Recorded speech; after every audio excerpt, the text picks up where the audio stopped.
Hello everyone, Mr. Happy here and welcome to Final Fantasy Bestiary. This series is dedicated towards discovering the history and lore behind some of Final Fantasy's most iconic creatures and characters. This episode, we take a look at the menacing Diabolos. Diabolos, also just called Diabolos in some instances, is a demonic-looking creature most commonly seen as a summon or boss across the Final Fantasy franchise. He is known mostly for his use of gravity-type magic, powerful spells that deal damage based on a percentage of either current or maximum HP. His appearance is usually shown as a demon with a long, black, bony body covered in red muscles. His wings resemble that of a giant bat, though unlike a bat, Diabolos has his own arms separated from his wings. Finally, he has a long tail, similar to the kind of tail you'd see on an imp or other demons of legend. Now, often when Diabolos' name is discussed, it's quite confusing because most people see it with that extra O in the middle, making it look like Diabolos, and they confuse it for what is just the normal spelling we might be used to in our cultures, which is very often just Diablo.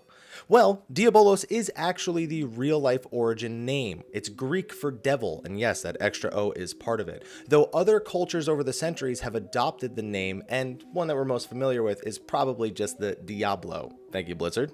In Greek, the name is also suspiciously close to the word divider, which has an extra U in there as well, which may explain why he has an affinity for gravity-type spells. His initial appearance in the series likely also calls reference to the Jinn of Islamic mythology, whom granted wishes to those who found them. Since he's found in a lamp, easy to draw that comparison. Diabolos' first appearance is in Final Fantasy VIII, as a creature hiding within a magic lamp. The lamp is given to you by Headmaster Cid early on in the first disc, alongside a warning that something powerful is within. Upon using the lamp as an item, you are immediately tossed into battle with Diabolos. He utilizes an array of gravity magic, which he then supplements with powerful melee attacks to finish you off, once he's depleted your HP a bit. Upon finishing him, Diabolos grants your wish for power and joins the party as a guardian force.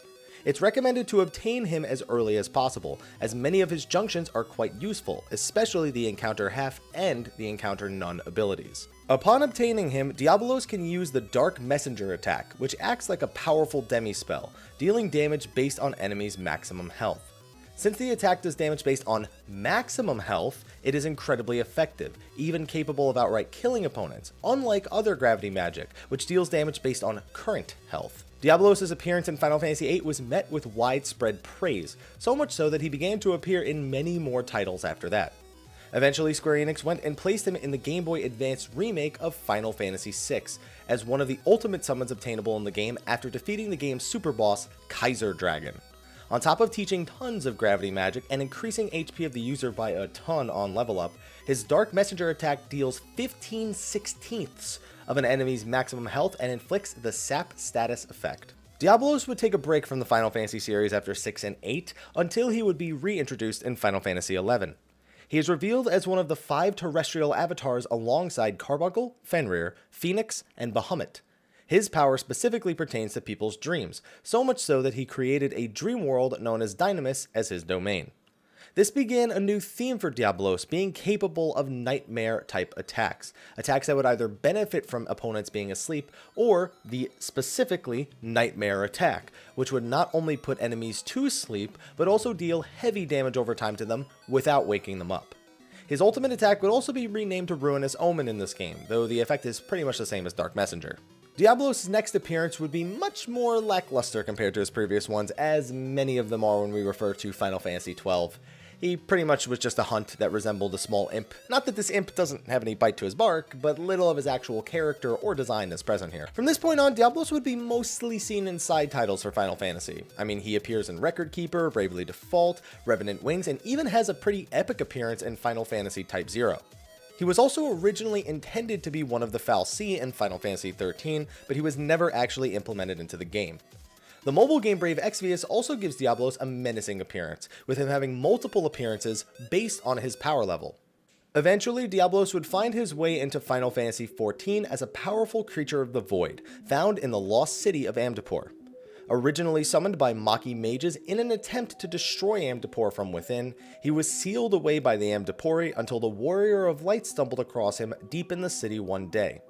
While Diabolos was defeated, he did escape to a place known as the Void Ark, a giant Maki airship designed to survive a great flood.